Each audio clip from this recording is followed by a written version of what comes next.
प्यारे बच्चों, welcome to our channel बच्चों की दुनिया। चलिए शुरू करते हैं आज की कहानी। माँ प्लीज चलो ना घूमने, देखो बाहर मौसम कितना अच्छा है, चलो भी।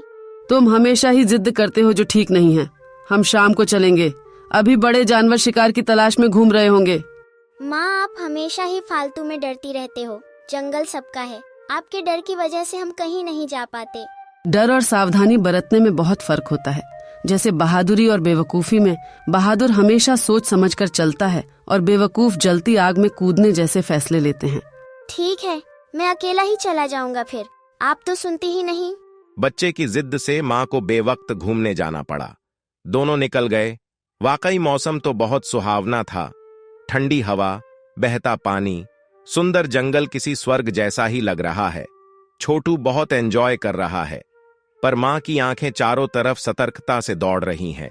मैंने तुम्हारी जिद सुनी ना, अब तुम मेरी बात ध्यान से सुनो। चारों तरफ ध्यान रखो, आस पास होने वाली आवाजों को सुनते रहना, जोर से ज्यादा दिमाग का इस्तेमाल करो। ठीक है माँ, मैं ध्यान रखूंगा। तभी एक भेड़िया घूमता हुआ उधर आ गया। बहुत सारे कछुओं को नदी के किनारे घूमते हुए देखकर उसके मुंह से लार गिरने लगी। वह दबे पांव उनकी तरफ बढ़ने लगा। वाह, आज तो मेरी पार्टी हो गई, पेट भर के स्वादिष्ट खाना मिलेगा।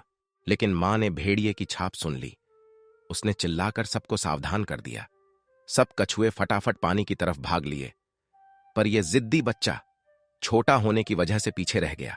छोटू का तो डर के मारे बुरा हाल हो गया।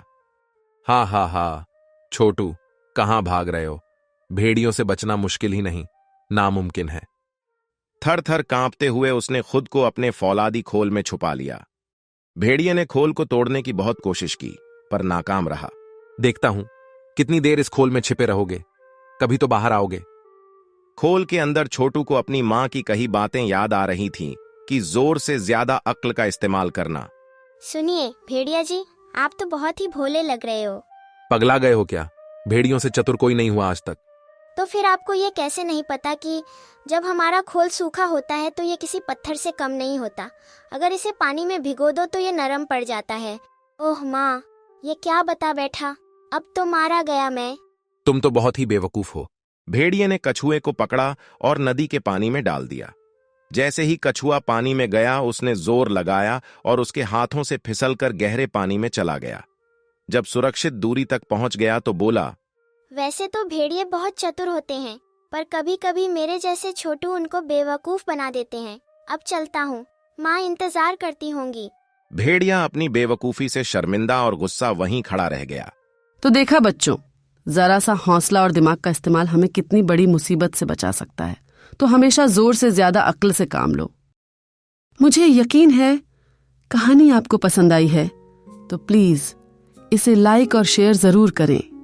रोज नई नई दिलचस्प कहानियों को देखने के लिए सब्सक्राइब करें हमारे चैनल बच्चों की दुनिया को।